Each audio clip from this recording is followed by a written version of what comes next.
How do we Christian people be unified across denominations, yet both compromise in were?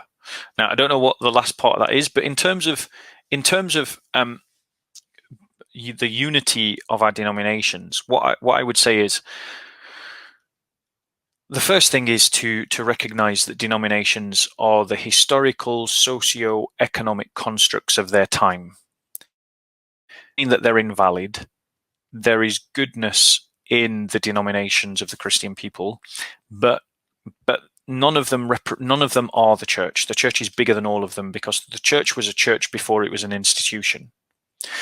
And to take away any pride that we have of being a denomination, and to replace it with a sense of solidarity with anyone who is a true disciple of Christ, anyone who is seeking to be a disciple of Christ.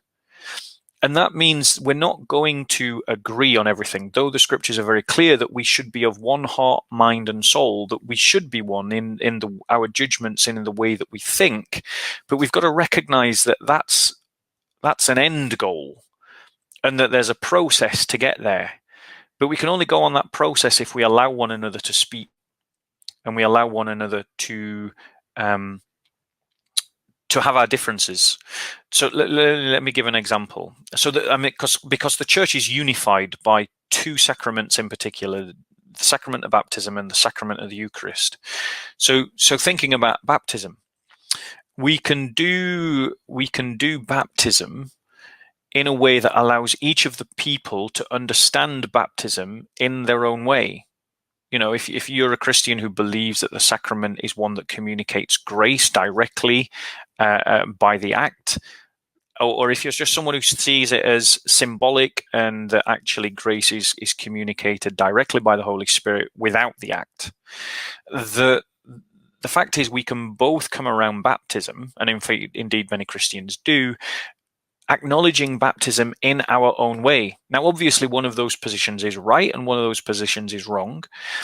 But I think that we need to change the way that we talk about it, not into beating one another over the head, but and maybe a change of language would be helpful in this, speaking about, you know, strong opinion and weak opinion on these kinds of questions, and having an open discussion and having space for people to have the conviction of their own conscience and tolerating the difference, even if we think that they may be wrong, without separating about it. I mean, there are things to separate about, don't get me wrong. If someone is saying that Christ is created, separate. If someone is saying that the three persons of the Trinity don't exist, separate. If someone is saying that Christ is not God in flesh, separate. But if someone has a different if someone is saying we don't need to do baptism, separate. If someone is saying we don't need to do a Eucharist, separate. But if someone has a different understanding of baptism, or if someone has a different understanding of Eucharist, they might be wrong. But they're not so wrong that the grace and the love and the mercy of God established at Calvary doesn't cover their error. And so give them space. I mean, if you get into that kind of relationship where you talk about it.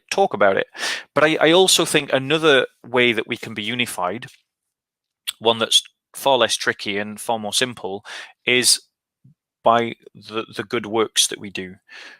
And that would be things like evangelizing together against the world, fighting injustice together against sin, fighting the enemies of the church together, like those that persecute the church, and standing particularly in solidarity around persecuted Christians.